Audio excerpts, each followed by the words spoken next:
Today we're taking a look at a slightly fishy lens. That's right, it's the Holga 120 circular fisheye lens.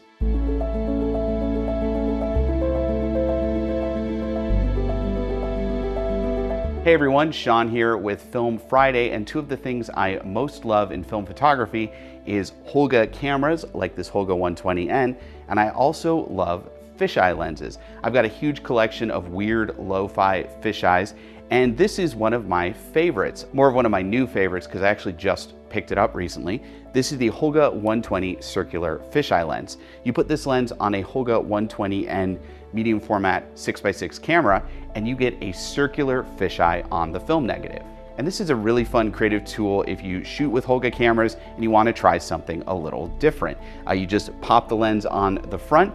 If you have the viewfinder, you can put it on the top there. Some of these lenses don't come with a viewfinder. I have it. Slide that on the top, look through the fisheye viewfinder, and you can kind of compose these crazy super ultra wide angle circular fisheye images. Now last year I posted a video using the Holga 135 fisheye lens on a Holga 120 camera.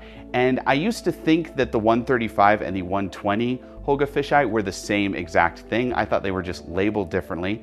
But come to find out, when you compare the 120 fisheye with the 135, you can see just by looking at them that the optics are different. And sure enough, I was completely wrong. They are, because with the Holga 135 fisheye lens, when you put it on the 120N camera, the image circle of the fisheye takes up a lot less real estate on the film. You do have to crop a lot more in post, and you lose a lot of that 120 6x6 negative. With this lens, the image circle is much larger, you cover more of the medium format piece of film, and you get a higher resolution image. I don't know how important that is for a Holga camera. High resolution isn't really the biggest thing with Holga since these optics are super soft to begin with, but it is nice to finally have the correct fisheye lens for my Holga camera. Now this viewfinder that goes on the top actually came with my Holga 135 fisheye lens. When I bought this Holga 120 fisheye lens, it did not come with this viewfinder. I'm not really sure when they would kit this viewfinder with the lens versus when they wouldn't, but if you can find one of these viewfinders, it is very nice, because if you don't have it, you are kind of guessing what your fisheye field of view is.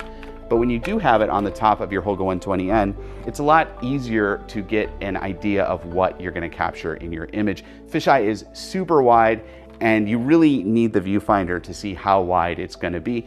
And even though this is, I believe, the 135 viewfinder, it works pretty well with the 120 fisheye lens. What I was seeing in this viewfinder was very close to the final image I was capturing. Now, so far, I've only shot one roll of film with this new 120 fisheye. I used this Ilford HP5 Plus, really nice black and white stock, fairly reasonably priced too. I took this lens and camera down to Chicago, walked around the city, captured some cool architecture photos, and I really liked the results I was able to capture. It was kind of a dark, cloudy day, and even with the camera set to cloudy, some of these images were a little underexposed, but I found that film, especially medium format film, is fairly forgiving when you're scanning it. You can actually bring a lot of that detail back in post.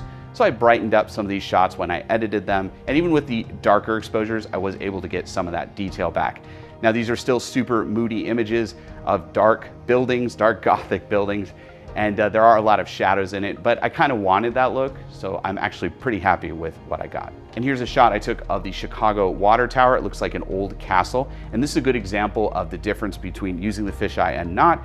First photo, I used the fisheye, then I took the fisheye off the lens, and I captured a second photo with the same basic composition. As you can see, I'm much more cropped in. This is 60mm lens, so I am much more cropped in on the image. But with the fisheye, I'm able to capture way more of the field of view. So that's just kind of a handy way to see the difference between using the fisheye versus not. These last few photos I shot on a separate day. It was sunnier out, so you're seeing a little bit more detail in the image. This first one is a close-up. I don't know if I had it focused correctly. It is a little soft. And these second two are trees by Lake Michigan. I really like the juxtaposition between the tree, the sand, and the water. It's interesting in this final photo that the fisheye is not distorting the horizon line of the water at all. I guess I have it centered correctly. Okay, that was a quick look at using the Holga 120 fisheye lens on a Holga 120N camera. Now I'm pretty sure I can use this Holga fisheye lens on other Holga cameras. It'd be interesting to see what kind of results I get with, say, a glass lens, what I could get with a pinhole Holga. Probably weird results. We'll see in the future. Maybe I'll make future videos testing this lens on other Holga cameras that I own. Thanks for watching this week's episode of Film Friday. This is a weekly show I produce about all things film and film cameras. I also make short films and video essays, so if you want to watch some of those, click right here. Also, click here to subscribe to my YouTube channel to get more videos like this one. I'm Sean, and have fun shooting with Holga 120 fisheye lenses.